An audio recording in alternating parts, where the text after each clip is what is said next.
there. Welcome back to Reading by Miss Corbett. Today we're going to talk about vowels. We're going to begin our lesson by first, and you should do this before you actually start your lesson with your child, find the score sheet that you recorded on during the last lesson, the letters that your child already knows, and choose 4 of them. My pretend child, who's Dan, knew 5 letters. He knew the letters in his name, which was A. When I went back and looked, I had checked off lowercase a, lowercase n, uppercase B. For some reason he knew that letter, uppercase D, and lowercase b. So your child might have known more than 5 letters, but my child knew 5 letters. I need 4 of them for something we're going to do later in the lesson. So I'm going to get rid of the lowercase b. I don't need that. I have 4 cards left. You can make your letter cards using index cards, or you can buy them at the store. They have ABC cards at the store. If you're going to make them, most letters are made with lines and circles, and try to make your letters look about like they do in books. There's one type of A that is not like this A, but make your A like this for the purpose of teaching your child his alphabet. So I've got my 4 cards for later. I'm also going to have a card with a letter my child did not know. My child did not know the capital I. I want him to know I because in my next lesson we're going to make a book, and I, which will be a word in that book, is going to be in it, and I want him to be able to read the book when we get it finished. I'm going to show you how to do that in lesson 3. But for today, you've got 4 letters that your child knows, and whatever letter you're working on. If your child knew the capital I, choose either a word in his name, or a vowel, or some other letter that he didn't know to work on today. If your child knows all his letters, you can still play the game. You will need 5 letter cards. The first thing you do, and today I'm using burner covers. Last time I used the pizza pan. Give your child the burner cover with the magnetic letters that are in his name and say, "Can you make your name?" And watch him move the letters around, and you're hoping this is what he does. And if he does, praise him. Children respond well to praise. "Oh, that's a good job." If he doesn't get it right, you fix it for him. You tell him it's like this. That's almost right. You just do this, and there's your name, Dan. Don't fuss with your child when he makes a mistake. Things are almost right. We can fix that, or this is how it is, and be cheerful and pleasant so that your child will become what we call a risk taker when he's learning something, and he'll let you see what he doesn't know, and then you'll know what to teach him. As soon as he's got his name made, and you've told him what it is, and you've done a left to right movement, you do that a lot when you're reading. You're training those eyes to go left to right. That's the first part of this lesson.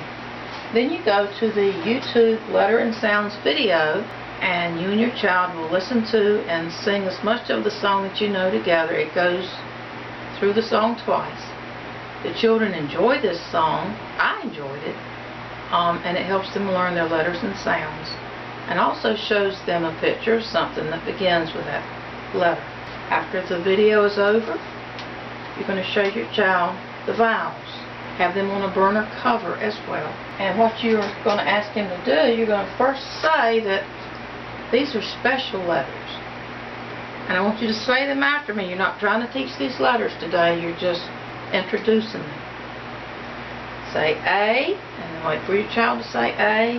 E, wait for your child E. I, O, U. And what's so special about these letters is that there is at least one of these letters in every word.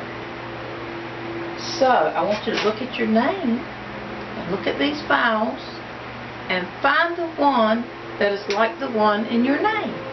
And when you find it, put it under whichever one is a vowel. Which letter do you see down here that's in your name? And you want your child to do that. They're just alike. There's his vowel, D-A-N, Dan. That's exactly right. Look, a good job. When you are working with vowels,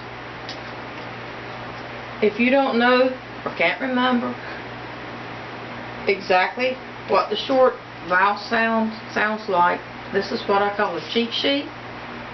Your short vowels sound like the beginning sound of each of these words.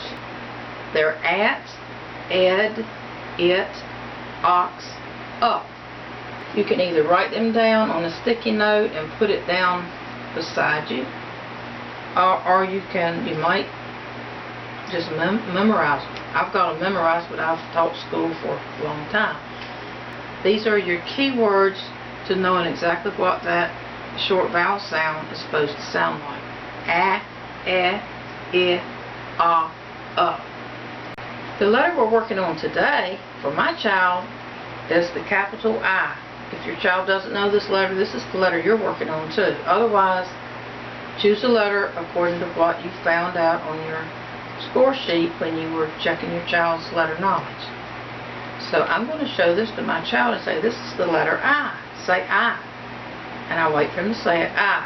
And I'm going to say I also put it on a burner cover. It's a magnetic letter, capital I. And I'm going to have one, and I'm going to give you one. Give the child the large burner cover. That's the one that they usually prefer. If they want this one, it doesn't matter. This gives them more room to work, and children like the large ones. Okay, so we've got our letter I. What we're going to do today is make the letter I using Play-Doh. And I've got out the amount of Play-Doh that we'll each need to make the letter I. I give my child his Play-Doh and I keep mine, and then I show him, say, do what I do. And break it in half like that. And then I'll wait. You don't want to get ahead of your child.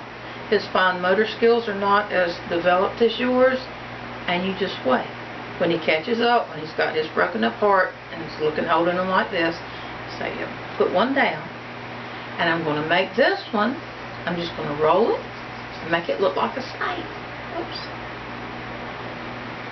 Because this is going to be the middle part of my capital I. And you do that. And you wait. When he has his looking like this, you go to your next step. You say, I'm going to take what was left from my Play-Doh, break it apart again. I'm going to make a top and a bottom for my letter I. So this snake won't be quite as big, but I'm going to make it in the shape of a snake, sort of like this. And you wait until he's ready, so his is like this. And then I'm going to put a hat on it. That's the top. Okay. Take the last piece of Play-Doh. I'm going to make this one like a snake. And I'm going to put this one, when he's ready, on the bottom. And say, did you get yours made? And then tell him, oh, that's a good job. You might say, yours looks better than mine. Whatever, to keep encouraging him, to keep him wanting to learn how to read and wanting to learn new things. So that's your letter I. Have your child tell you that it's the letter I. The next thing we're going to do is play My Pal, Your Pal. This is where you take the letter cards. You had four letters that your child knows. If your child doesn't know 4 letters, it's not time to play My Pal, Your Pal yet. You want an odd number because your child will go first. The person with the most cards at the end of the game wins, and you want your child to win. My Pal, Your Pal. You can do this later when your child is learning high frequency words with word cards as well. But today we're doing letter cards, My Pal, Your Pal. And you'll review this one more time, show it to your child and say, what was this letter? And you hope he's going to tell you it's I. And I use something I call wait time, where you wait for an answer Try to keep your face neutral, as if you've got all day and you're not worried about it. And be patient. And while you're being this way, you are thinking seconds, because you're going to give him 7 seconds. And the way you count seconds is 1001, 1002, 1003, 1004, 1005, 1006, 1007. You're not counting out loud. You are thinking this in your head. And when you think 1007, if your child has not said I yet, you tell him. It will take some children 7 seconds to come up with it. So if you thought 1007 and he hasn't said I, you say, that's I. Say I. Because this is going to be in our game, and you're going to need to know this letter, I. So you're going to take this one. It's going to be on top because your child's going to go first. So he's going to have a chance to miss it and still get it right eventually. So he draws a card. He takes the card off the top and tells you what it is. If he can tell you what it is, he gets to keep it. That goes in his pile. Then you draw a card. A, I get to keep the A because I knew what it was. Your child draws N. Says N. Keeps the card. My letter is B. So I get to keep the B. His final letter is D.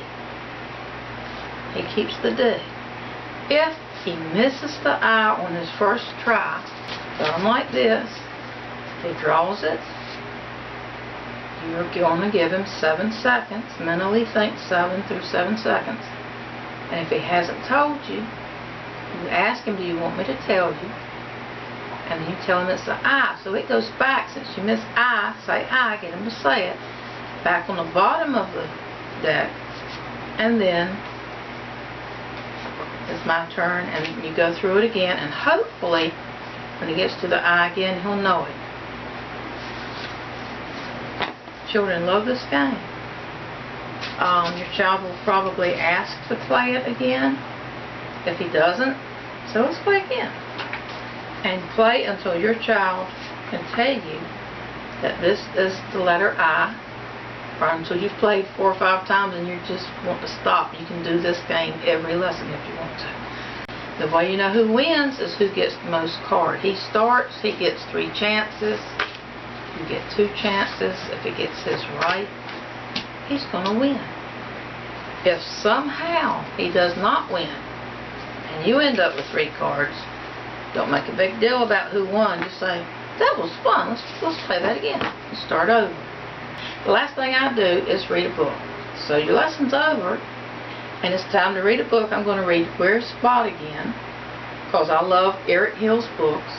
I read this at the end of my last lesson. I'm going to get the child. I'll probably have him beside me for this. I have him across from me for my games and teaching. But then I'm going to try to pull this chair over by mine, or depending on if it was one of my own children, I would have put him in my lap to read. But whatever you're comfortable with, where you both can see the pictures and the words. And as you read, put your finger under the words, the lines, and go left to right, because you're showing him. You're training his eyes to go left to right. And you get to the part where this is where the mother dog is looking for her baby. And you read this part, and then your child opens the door to see if Spot's hiding in there. And whatever word is here, you're going to read that with him. Eventually, and it won't take long, your child's going to say this word with you when he opens the door. If you're reading this book. Thank you for watching. Bye-bye.